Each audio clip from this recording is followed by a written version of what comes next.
Hey there, Scaling Up Nation. It's Trace Blackmore here with a shout out to all the hardworking water treaters out there.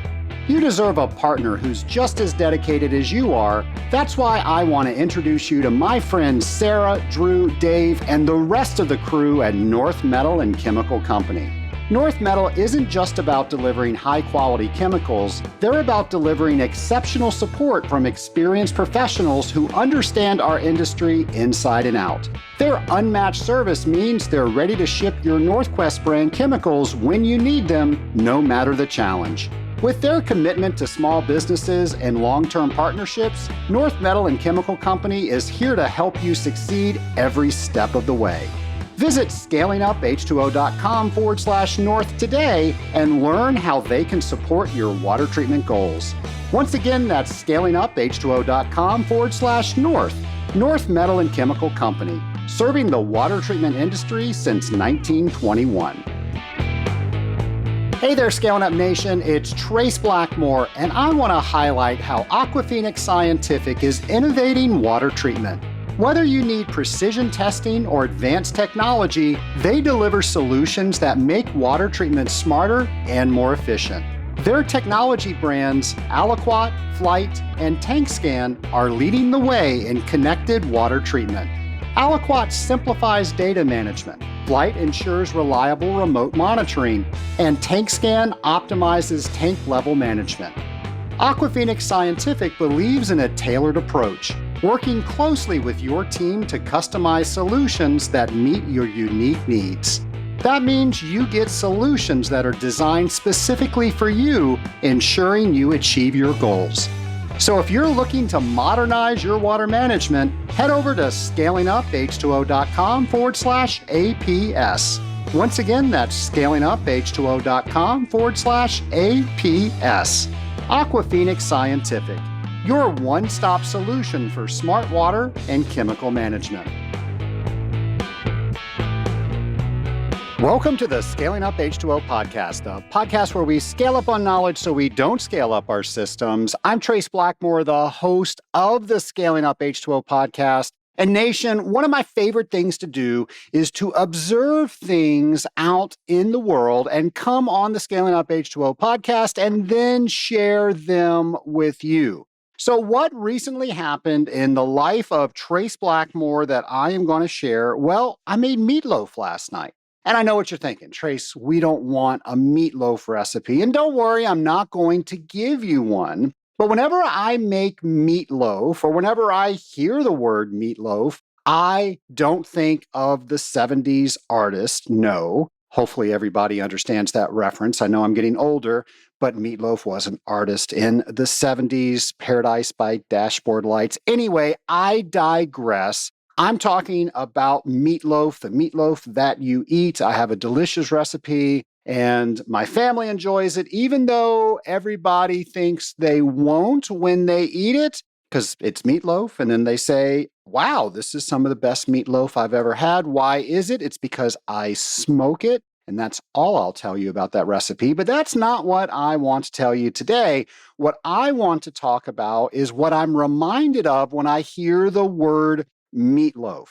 And it comes from a story from a great guy that works with me. His name is Chris, and he took out a family member to a restaurant. It was an older family member, and he wanted a meatloaf sandwich. Well, here's the issue. They didn't have meatloaf sandwiches on the menu. Now, they served meatloaf, and then they served sandwiches, but an actual meatloaf sandwich wasn't on the menu.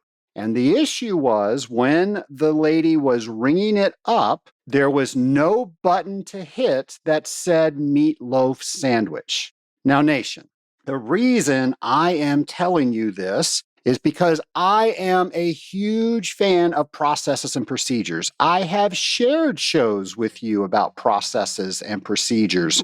In fact, the most recent one was episode 408, and that was a Pinks and Blues that I did all on the power of processes. and how we do these wonderful things in our company. And then we bring new people on, and they don't inherently know how we do things. They may very well know how to do the things, but the way that we do them to make them successful here in your particular company, people don't come knowing that. And the only way that they know those things is they need to be taught that. But then after they get taught, they need a place to reference that. And we also need to make sure we're teaching it the same way. And that's where processes and procedures come in. And episode 408 was all about that. So if you want to go listen to that, one of my favorite topics to talk about is processes and procedures, except for when they get in the way of what you are supposed to be doing. Now, what are we supposed to be doing? Well, we're an industrial water treatment company. Yes, we are, but if we don't have the right experience with how we interface with our customers, we're not going to have them as a customer. So above all else, we are a customer service company. And if we are not delivering the best experience in customer service, well, folks, they're going to go find another company. So I'll say this and I'll have you think, how much attention are you giving to your customer service? Because it truly is everything. Without customers, we don't have a company. And without customers having the best experience, they're going to want to find that someplace else. So it is highly important. And that takes us back to our scenario in the restaurant. They serve sandwiches, they serve meatloaf, but there was no meatloaf sandwich item, which meant they didn't have a button to ring it up. So the process flawed the customer experience. Now, I know there's some restaurants out there that say you will eat what we have and you will like it and there will be no questions. Well, folks, that's not a great experience. The Seinfeld soup Nazi comes to mind with that. I don't think most restaurants are like that. I think most restaurants are there to make sure that you have the best experience. But there was no training that this individual had that was ringing up the order to allow her to give the customer what they wanted. So he was denied a meatloaf sandwich, and they could see back into the kitchen where they saw meatloaf coming out and they saw loaves of bread. So they have already bought the inventory. They had the workers there. They paid all the bills for the restaurant to open that day, and they could have made a sale that would have delighted that customer. But because their processes and procedures did not allow for that, he had to get something else that was not his first choice. Now, this story is not the end of the world, but it is a story that I'm hoping you can think about the things that you do, how you interface with your customers, and are you creating that magic customer experience? And when I hear that, I think about Disney. When you go to a Disney theme park, you are going to spend more money than you ever dreamed of. That's how dreams come true. It's a lot of money at Disney than you ever would have spent at another theme park. So if you went to a Six Flags theme park, you would spend a fraction of what you are going to spend at a Disney theme park. Now, why is that? Well, it's not just going on a roller coaster at Disney. There is an entire experience around that. And people are willing to pay for that experience. I'm going to reference episode 410, which was our friend Casey Brown, who wrote a book called Fearless Pricing. We've read that in the Rising Tide Mastermind. It is a fantastic book. And I highly recommend that you read that book because Casey will tell you we are probably undervaluing what we do as a service. Now, let's use the Six Flags Disney analogy.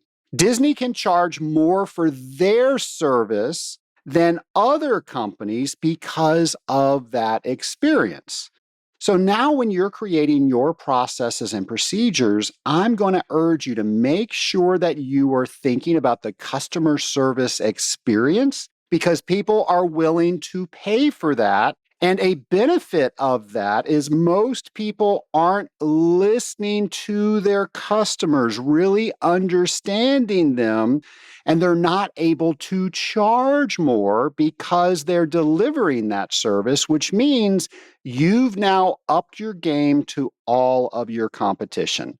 And folks, all of that is from Meatloaf. So the next time you hear the word meatloaf, I want you to think about how your processes and procedures make sure that you're always interacting with your customers at the highest level possible. Scale It Up Nation, somebody that I know who absolutely loves meatloaf is our friend James McDonald, and here is a brand new What Do You Know? Hello and welcome to What Do You Know? The game show where we find out what do you know about industrial water treatment, drop by drop. So pump up your brain, take out that test kit of knowledge, and prepare to answer this week's question on What Do You Know? Today's question is, if you place a small amount of concentrated hydrochloric acid on a deposit sample and it bubbles, what is this likely to indicate?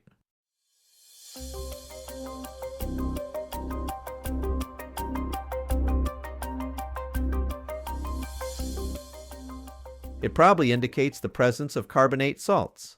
Oftentimes, it is calcium carbonate. Knowing your systems and water quality, plus this quick acid bubble test, can be a real troubleshooting asset in the field. I'm James McDonald, and thanks for playing along with us. Stay tuned for next week's episode of What Do You Know?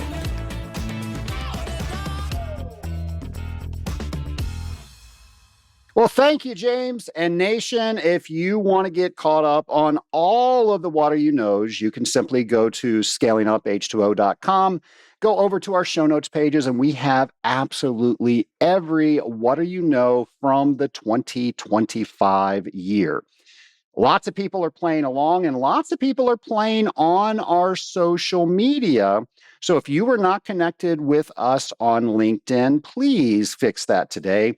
We bring you so much more content outside of the show to interact with our guests and topics on the show. You definitely want to make sure that you are connected with us on LinkedIn. Either go to Scaling Up H2O while you're looking on LinkedIn, or you can connect directly with me. Either way, we'll make sure that you get all the information that you may not be getting now. So make sure you get all the content that you deserve. Something else you deserve is to know what is going on in the world of water treatment so you can plan properly for conferences that maybe you want to attend. So the first one I will mention is taking place September 24th through 28th. That's the American Society of Plumbing Engineers having their symposium in Orlando, Florida. So if this is something that you want to look more into, we're going to have all of that on our events page. And then, of course, a very well-attended conference taking place September 27th through October 4th. That is the WEFTech conference, and that's taking place in Chicago, Illinois. This is their 98th conference. And this is a great conference. So many listeners of the Scaling Up H2O podcast, they do attend WEFTech, and this is put on by the Water Environment Federation. And it is their largest conference. And like I said, huge expo center, lots of papers going on, and a tremendous amount of networking at this conference. So if you've never been before, definitely check that out on our events page. And of course, if you've been before, you're probably going to go again because this is a great conference. Also taking place at the same time as WEFTech, the National Association of Water Treatment Companies is having their conference in Miami, Florida, during the same time as WEFTech, September 29th through October 4th. So if you are wanting to learn more about this conference, and this is all about the private water and wastewater utilities sector, We're going to have that information for you on our events page. And while you're on that events page, go ahead and sign up for the Hang. Now, Nation, the Hang is a special conference that we do that you won't have to go anywhere for. No, this is right on your computer. We do it exactly at 6 p.m. Eastern, and we're doing it August 7th. And this is where you get to meet people within the nation. Yes, people in the Scaling Up Nation will log in August 7th on a video conference exactly at 6 p.m. Eastern, where I will introduce a few things that are going on in the industry. And then I am going to put you into smaller breakout rooms where you get to introduce yourself and you get to meet new people. This is the easiest way for you to meet people in this industry. I make networking so incredibly easy with this. So go ahead and mark your calendars for August 7th, and then go over to our events page. Go ahead and register for that. It won't cost you a dime, but it will get it on your calendar, and then I will see you there. You are guaranteed to have fun.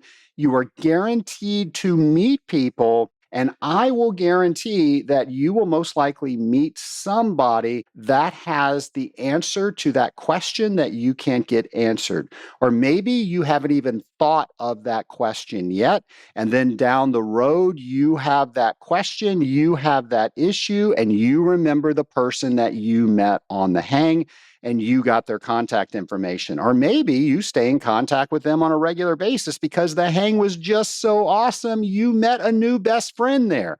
Nation, make sure you are coming to the Hang August 7th, 6 p.m. Eastern Time, and I will ensure that you have access to some amazing people all within the Scaling Up Nation.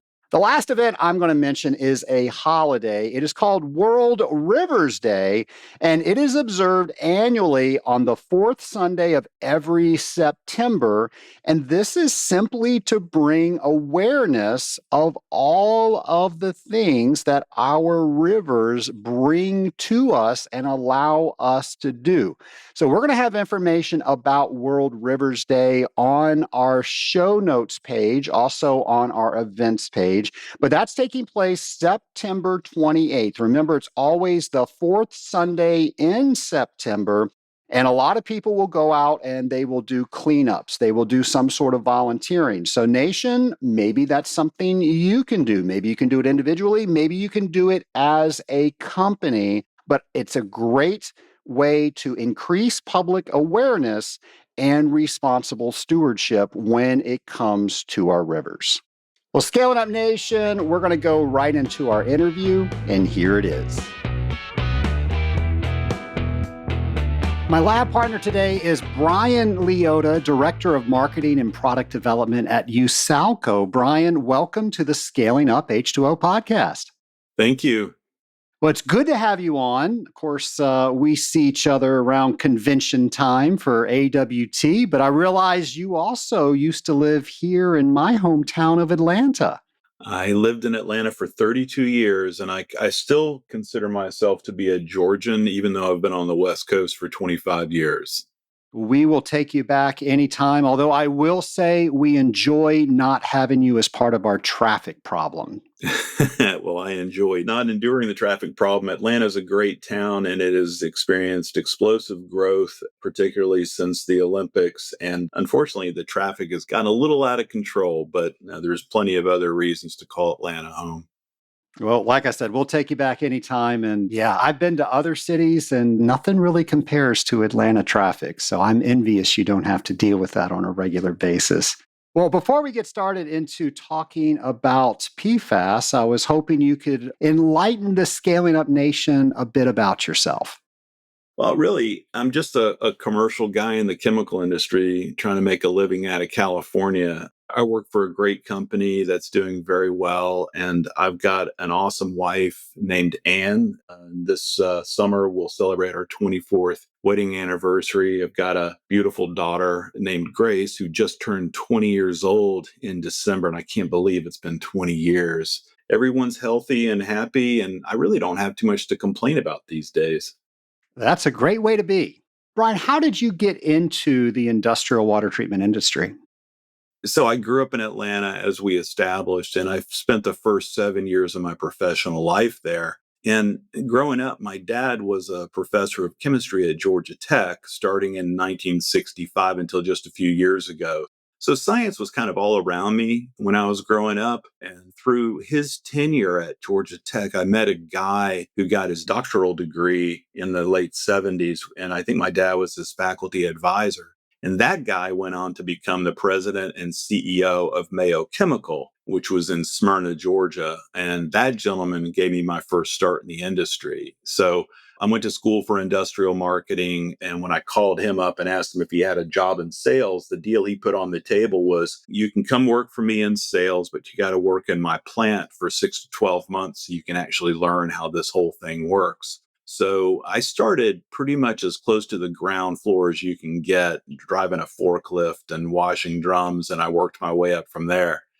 And my time in the plant, it was a great experience, and it was by design so that I can get into a customer facing role, actually knowing something about what we did. And so during the day and in the evenings, I would get white papers on the applications and technology that we were producing during the day. So I'd get white papers on how phosphonates are used in boilers and cooling towers and how corrosion inhibitors fit into it and all this. And I would read all these things and then ask questions here and there so that when I finally hit the ground running 10 months later, I was decently equipped with knowledge that I accumulated from my experience in the plant, not really so much from a book.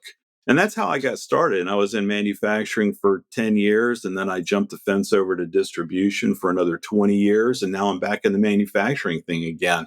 And when I was working for the Mayo thing and Mayo Callaway, we had a huge product line and we were basic in such a wide variety of chemistries that it gave me a lot of really neat experiences. It wasn't just boilers, it wasn't just cooling towers, but I saw this wide spectrum of industries and markets and applications that kept me fascinated. And 32 years later, I'm still fascinated by it all.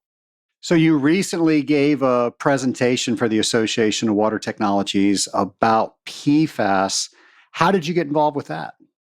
Oh, that's a great question. I sort of fell into that really. And the way it all started was, well, first of all, 6 years ago, I wouldn't have known anything about PFAS or why I should care. And then about a little over 2 years ago, I got some questions from some industry friends about water treatment chemicals, PFAS, NSF, and it got me wondering about the whole topic. And so I did some reading and did some more reading and I asked some questions. And then at my company, people would come to me and ask me questions about it. And then I was in the wastewater subcommittee with the AWT, and we were looking for topics to study. And I said, well, hey, what about this PFAS thing? I mean, I think it's topical. The regulations are growing. It's certainly going to affect wastewater dischargers and industrial effluent becomes municipal influent. And it seems relevant. So maybe we should do something about that. So I teamed up with Chris Fox, who's also on the wastewater subcommittee, and we did our first webinar on the thing. And that afforded us, I think, both a lot of opportunities to learn about what this is, where it's going, technologies, and what have you. So that's kind of how I get into it. I was asked a question. I became interested in the topic and started doing a lot of studying on it. And here we are. We're going to talk about regulations today, but just so everybody can follow along, what the heck is PFAS? Yeah, so they're called the forever chemicals. And what they were originally designed for was to be building blocks and things that would eventually evolve into like Teflon coatings and Gore-Tex. And nobody really understood the dangers of these, but they became very pervasive in society and in manufactured products. And then when science finally determined, hey, these aren't good for us, then everybody stepped back and said, okay, well, we need to get these out of our products and out of our system. And there's a lot of remediation that has to happen. What makes them really difficult to get rid of is they're long and short chain organic compounds that have carbon fluorine bonds. And Not being a chemist, I'm believing what I read that apparently those bonds are extremely difficult to break. And the proof is in the fact that out there, there's tons of R&D work going on globally to try to figure out how to break that bond, how to pull it out of water and then destroy it so that it doesn't provide any deleterious effects to human health or the environment. That's kind of what they are. These chemicals that were cooked up I think in the 50s, and they were very useful. And for what they were meant to do, they did it very well. But then there's a side effect to it that we're addressing as a global community now. Yeah, I read that you can't find a water source that does not have PFAS in it on the planet, and it's in our bloodstream now.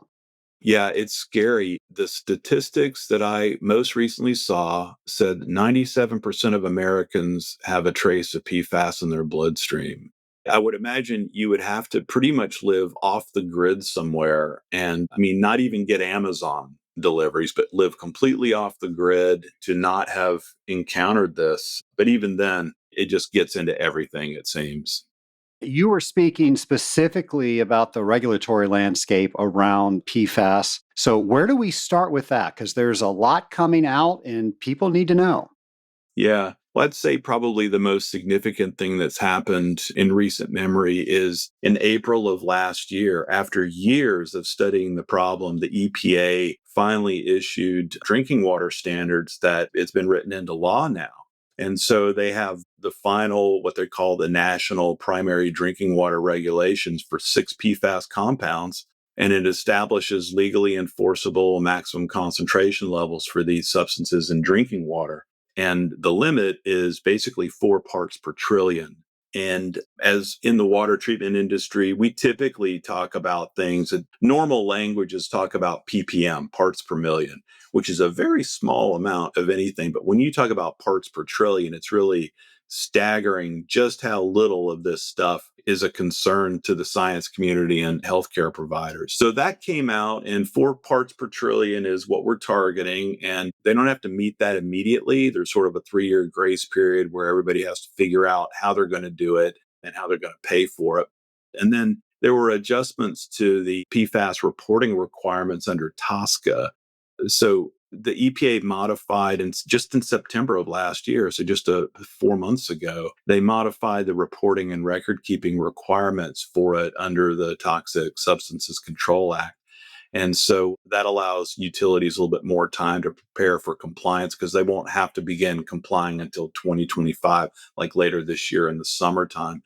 And then in January, just last month, the European Union sort of made a declaration that they've announced plans to propose a ban on the use of PFAS in any consumer products, with the exception of some essential industrial applications. And I think that that's going to be the same thing for the United States right now. I think that's where we're trending to, where there's going to be some exceptions where it's absolutely crucial for the health of a particular industry that they're going to have to use this, but it's going to be tightly regulated. And I think that whoever is making these things now, they're not going to be making them in the future. And they'll probably get really expensive. And then as soon as there's technology to replace it, then they'll be phased out completely. But the whole idea is to mitigate, obviously, risk to the environment and health. And so it's getting tighter and tighter. That's where we're at right now. How do you test for it? It's not easy to test for this stuff. Just monitoring and detecting it is a huge challenge. And currently, the EPA has, I would say, 3 main methods for analysis. They have numbers. 537.1 is the standard mix of analytes for drinking water, and then 533 expands on that list of analytes, and then 1633 is the one for non-potable water sources, so wastewater. You would use this different method. So depending on whether water is coming from, you would use a different method. As far as instrumentation goes, the HPLC-MS, high performance liquid chromatography mass spec, is the preferred gadget to run these tests. And as the name would imply, it's really expensive to acquire one of these things. So most small systems and small businesses won't have the budget for one. And just honestly, running the thing is pretty involved. It's not like running pinks and blues in the field. It's not like you can just take a sample and drop it in and get the results like a portable TOC analyzer or a turbidimeter or something. So it takes about 30 or 45 minutes just to run a sample. And that's after a lengthy, I'm told, 3-4 hour process of prep time just for the sample. And so, on top of that, it can take weeks to train somebody with a technical degree just to reliably operate the instrument to get credible results. And so, when you're trying to measure in the parts per trillion range, there's a sensitivity to that most people just aren't accustomed to dealing with. It's an order of magnitude that's really even hard to imagine. And so just the sampling process that has to be carried out with what I would call surgical precision because the detection levels and sensitivity at stake. So the whole thing seems daunting, but it's a challenge that's spurring innovation. So if you try to find companies that have commercially available remote monitoring or field test kits, there's not really much commercially available right now, but people are working on it and universities are working on it too. And I know that I read something from MIT, not surprising MIT would cook something up. They came out with a sensor that can pretty quickly detect certain PFAS compounds.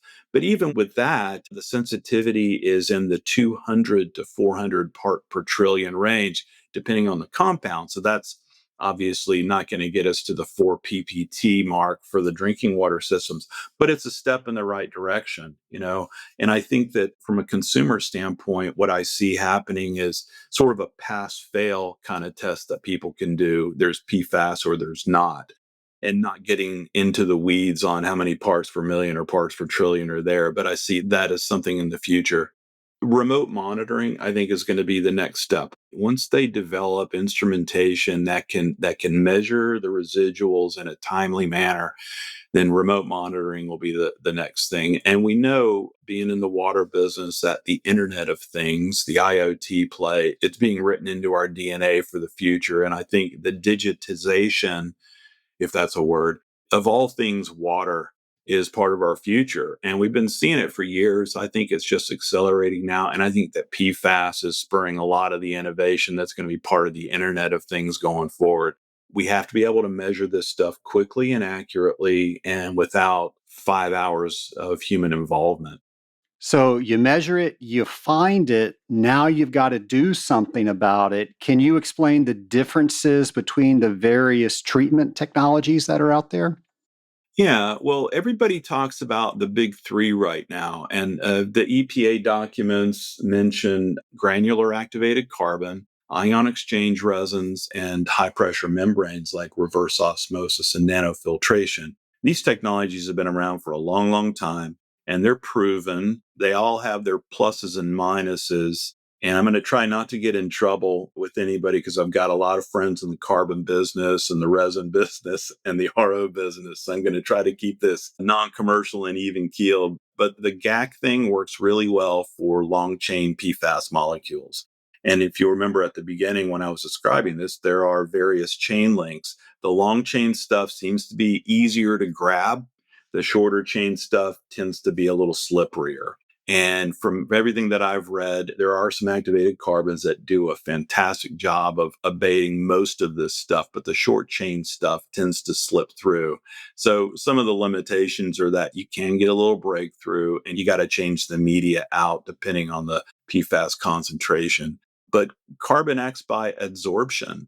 And if you've ever seen a microscopic view of an activated carbon granule, it's amazing. It's beautiful in a way, but there's a staggering amount of surface area woven into a granular activated carbon part. And that's where the PFAS absorbs onto, and then it can be removed from the water system and then dealt with later. Ion exchange resins work on a chemical exchange, hence the name ion exchange method, where the PFAS molecules replace functional groups on these specialized resin beads.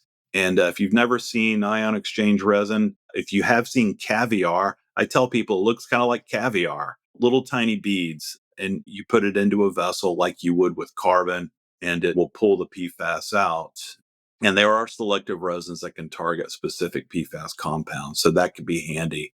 The limitations, similar to GAC, is you got to regenerate your resin, and then you get a PFAS laden brine that you got to deal with too. And then high pressure membranes, RO nanofiltration works fantastic for removing everything from the water but the H and the O.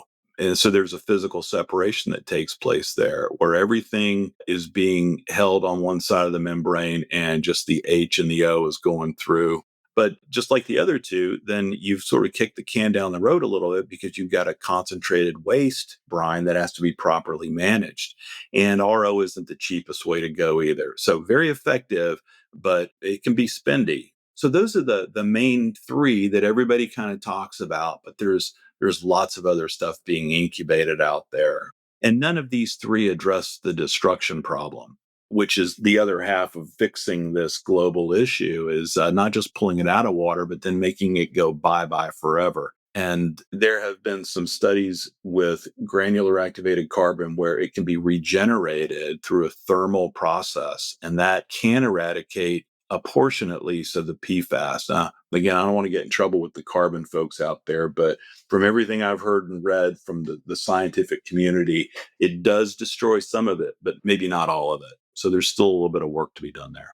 Yeah, I've seen the process before. Well, they'll take spent carbon, they'll put it in steam, and that tends to clean it off and I guess regenerate it. Is that what they're doing with this? That's exactly right. And I think in that process, there's a thermal decomposition that can take place for the PFAS molecules, but I'm not sure if they're getting quite to the temperature where, like an incineration, like a dedicated 1100 degrees C incineration is taking place. So I think it helps, but there's still work to be done to get us all the way to the end of that road. Before we jump back into our discussion, we're going to take a quick break to hear from one of our sponsors. When infection control is crucial, water quality can't be left to chance.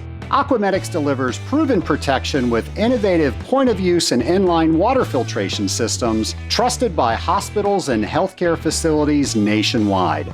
Aquamedics filters use advanced fiber membrane technology with 0.2 micron pores to block Legionella, Pseudomonas, and other dangerous bacteria right at the faucet, shower head, or ice machine.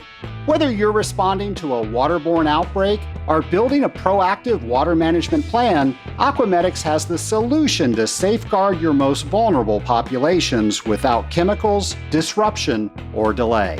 All Aquamedics filters are ASTM F838 tested and available for rapid deployment so you can act fast when it matters most. Protect your facility, patients, and staff with Aquamedics. To find out more, go over to scalinguph2o.com/Aquamedics. Once again, that's scalinguph2o.com/Aquamedics. Aquamedics, your partner in waterborne infection prevention. Let's dive back in right where we left off. Where do you see the technology moving towards in the future? Well, there's the removal technology and the destruction technology. So for the removal technology, besides the big three we already mentioned that are interesting, you've got people doing work on zeolites and clay minerals for absorption. There's biochar, which is sort of in the same neighborhood as activated carbon. There's even coated sand out there that's being studied. One of the technologies that was heavily promoted during WEFTech was this concept of foam fractionation, where you can use foam to encapsulate the objectionable PFAS molecules, and it sort of locks it in so that it can't enter into any sort of bad reactions with the environment or people. So that's cool. I just got a magazine from the AWWA yesterday that had a big article about electrostatic concentration. Electrostatic concentration sounds almost Star Trek-y in a way. I was just reading about it last night, but it uses anodes and cathodes to create this electrostatic field across a membrane. As the PFAS contaminated water passes through, there's an attraction to the anode, and then the molecule actually binds to the membrane. And then there's other membrane technology that's being field trialed now. It was actually incubated in your hometown. And I'm not going to mention the name of the company because I want this to be non-commercial, but it works a little bit like reverse osmosis. But their technology is supposedly selective for PFAS. And if that works in the field, that's a pretty cool trick. And I think that that's going to go places.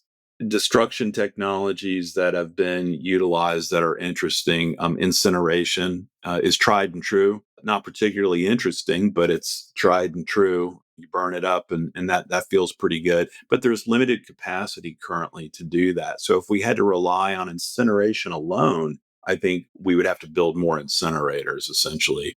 Plasma-based destruction is interesting. One technology that I saw firsthand that was developed by Battelle, I'll mention them because, that name Battelle carries some weight. Visited those guys and they developed this supercritical water oxidation technology that completely destroys the PFAS. And then they licensed that technology to another company that's using it commercially now. I saw that in action last year, and that works, but it's not cheap. So I'm not really sure what technology that I would bet on, but I think the winning combination is going to include the segregation step, but also the destruction step, so we can once and for all rid ourselves of the threat. I think that what I've been seeing companies do is build an end-to-end solution that utilizes 2 or 3 or 4 different technologies in sort of a treatment train so that you're kind of getting the best of all of these. I've seen people use activated carbon and then RO and then supercritical water oxidation at the end, and that works. So I think that's where we're going, but it needs to be cost effective too. That's the other big trick. And I think as these technologies get developed and they're scalable, then there's certainly enough demand, but that's kind of where things are at the moment. You mentioned the EPA. What are some of the states that we need to look out for that's trying to get some laws on the books? Well, California, no surprise. California is prone to one-upsmanship when it comes to federal regulations being enforced at the state level. So California for sure. Colorado, mostly related to consumer products. There's a ban on PFAS in food packaging, carpets, rugs, fabric treatments, toys for kids. It's going to be extended into cosmetics this year, indoor textile furnishings. So California, Colorado, Maine, they've got PFAS in their crosshairs as well. Maryland is prohibiting the manufacture and distribution of food packaging. So food packaging seems to be a common thread in these states that are being very proactive. Vermont's on the list too, and New York. So those are the ones in the last year that have sort of stepped up and said they're not waiting for a federal law. They're going to go ahead and start regulating this stuff on their own. And I would say that's neither good nor bad. It's just what's happening out there.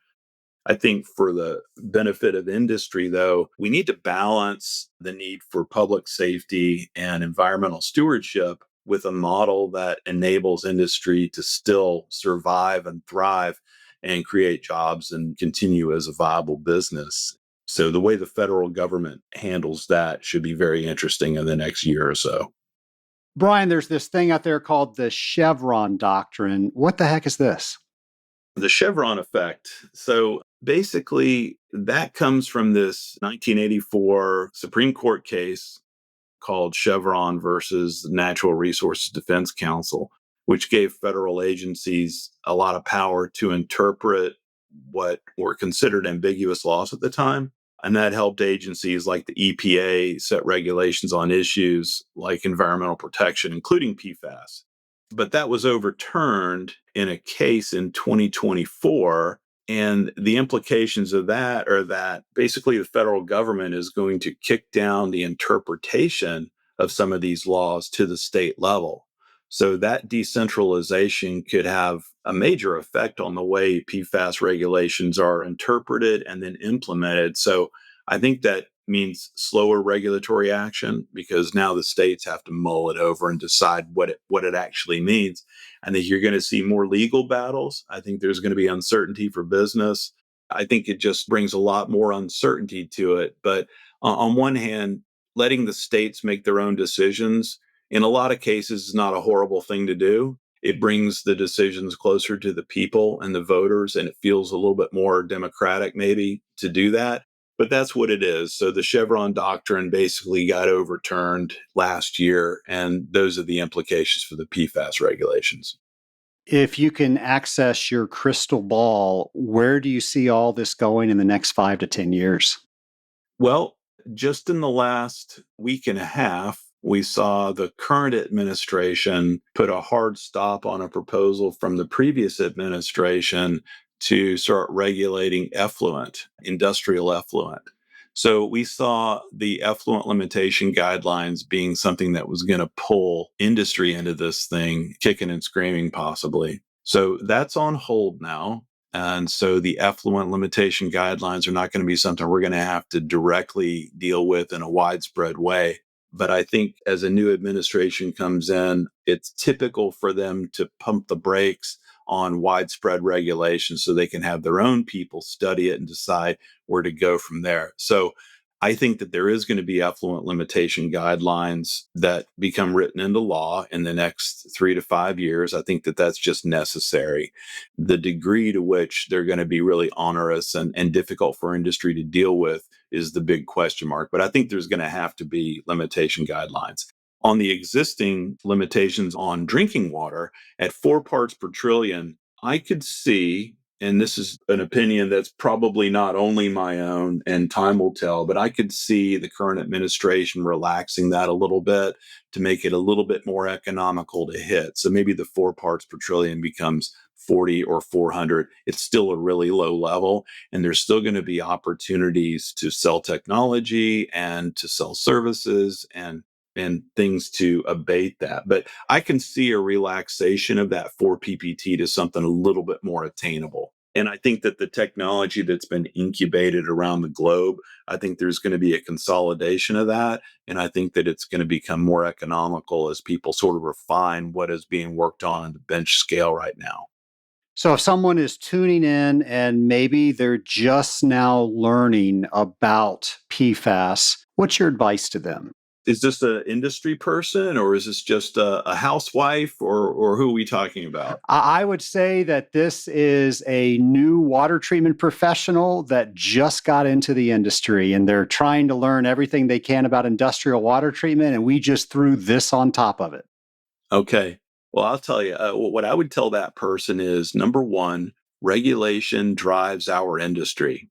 And some regulations are difficult and tedious, but most regulations are there for the right reasons. Like I'm thinking of OSHA, for example. Water quality in our nation, we got the best water. And part of that is because of the Clean Water Act and the fact that we do have an active EPA, which can be a little overbearing sometimes. But I think that at the end of the day, we're drinking really good water here in the United States. But regulation drives our business. So my advice to that person is understand the regulations because a lot of our customers, and Trace, you've seen this in your days, a lot of the customers out there, they struggle just to understand what the laws mean. And the water treatment professional, there's a stewardship in that regard. Not that we're legal representatives, we're not lawyers, but we help people sort it out. And I think that that person getting into the business needs to understand the rules, where they're going, and understand it in a way that they could explain it to their customers to help guide them. The second thing I would tell that person is this is opportunity for water treatment service companies to provide some sort of a solution to people. So learn the technologies, learn the pros and cons, learn what it costs to treat 1 million gallons using this technology versus this technology, and be prepared to start making some recommendations. Make a bet on 2 or 3 technologies and put a treatment train together, but learn the regulations and the technology available and bring solutions to the marketplace. As people are trying to learn more about this, what are your favorite resources that maybe they can reference?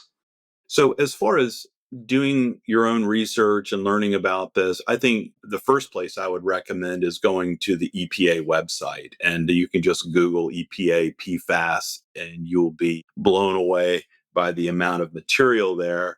Another thing that I found a while ago that turned out to be a great resource, particularly for developing technologies, is something called the Interstate Technology Regulatory Council, the ITRC.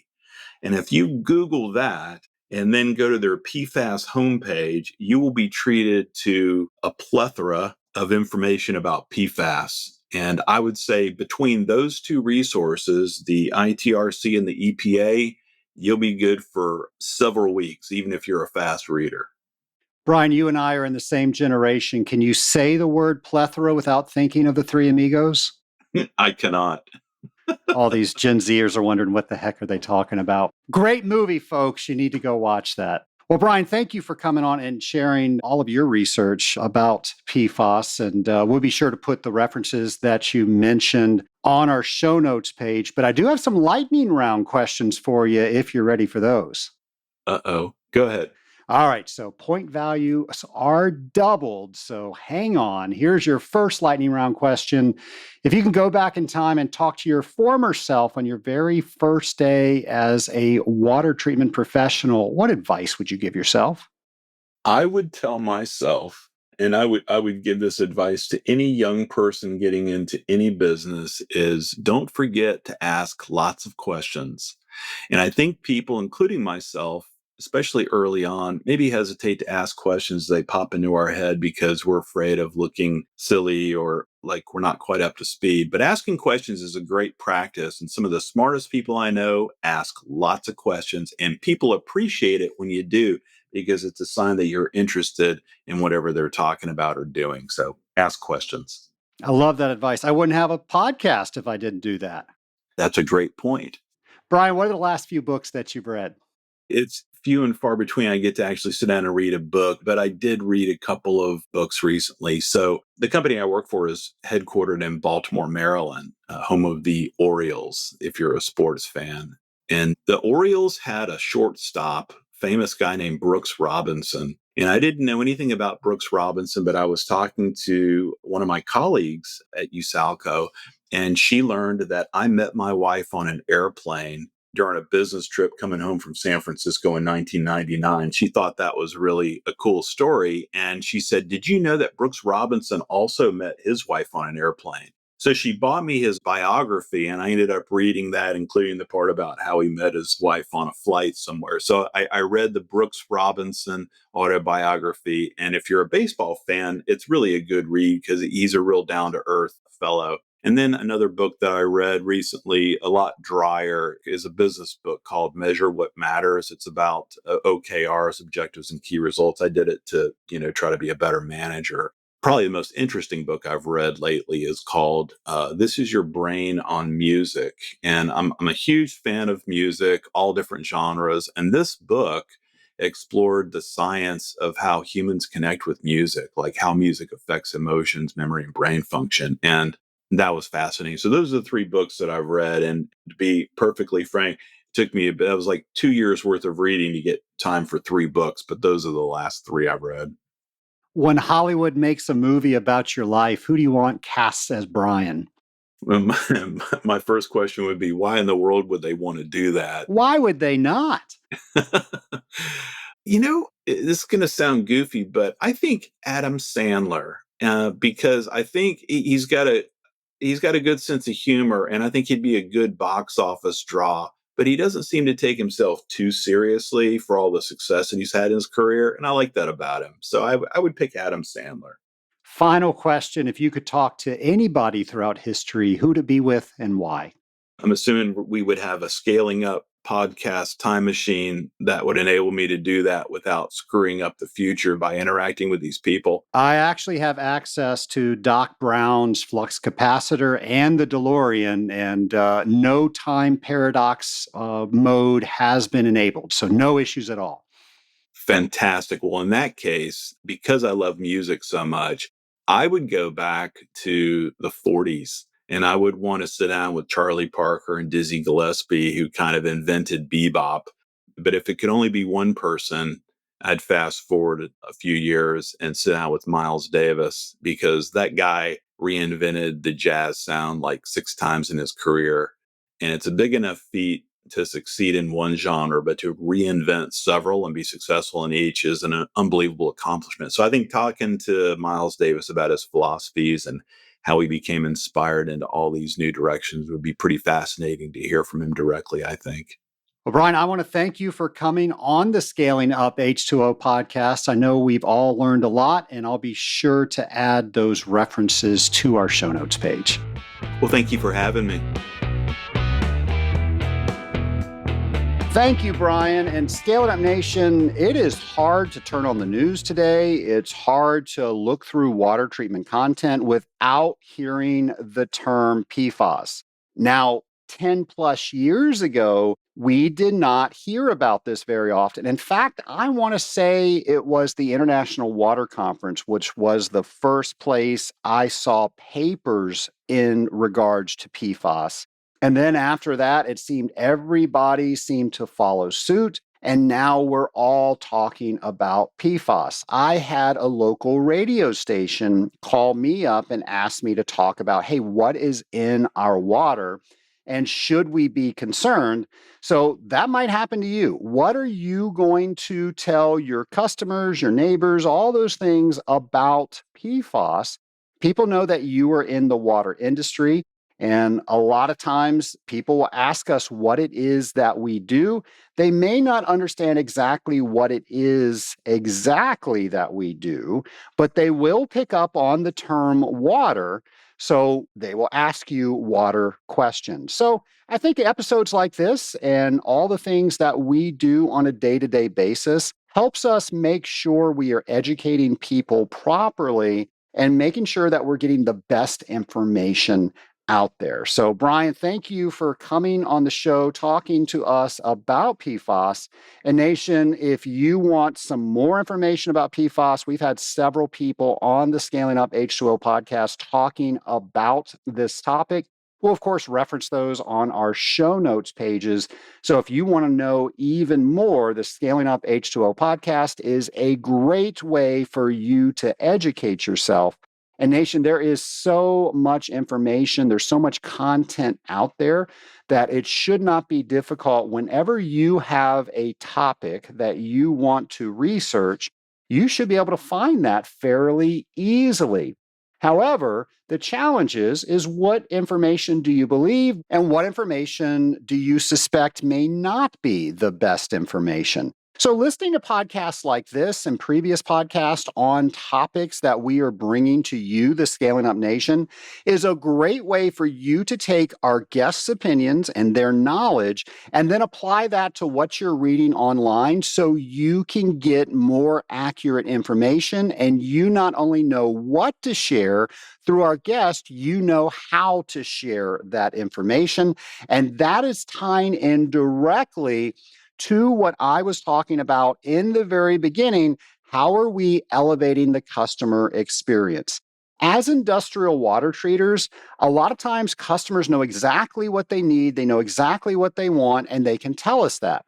But I have found that most of the time they know a little bit about what they're asking for, but they're not in this industry every single day like you are, and they don't know of some of the new advances, the new equipment that came out, the new ways that your company has figured out how we can configure things because they work better. All of those things put together is the expertise that you bring to your customers.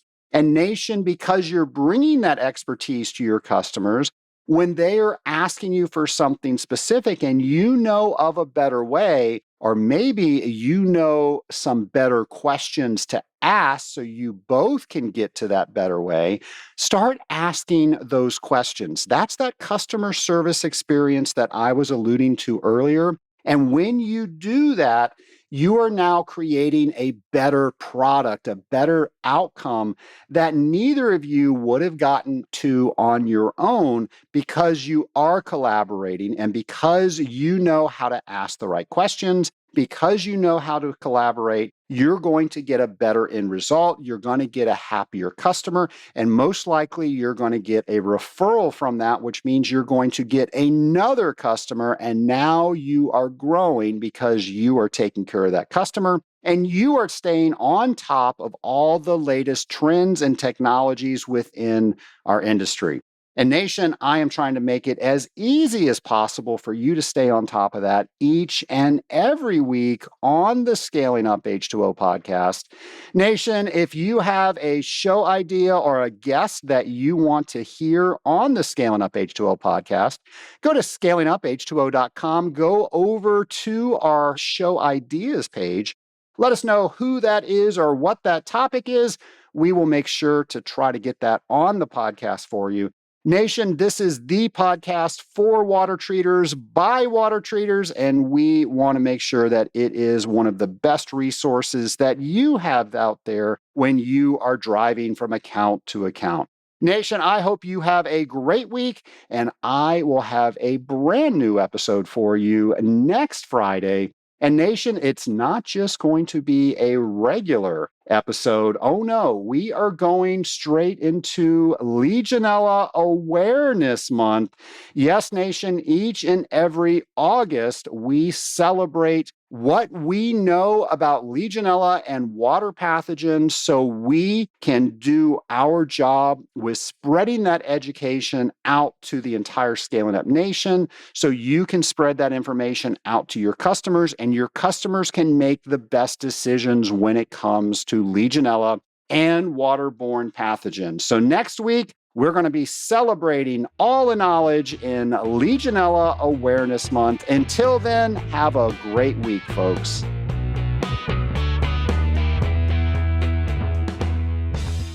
Collaborate and thrive.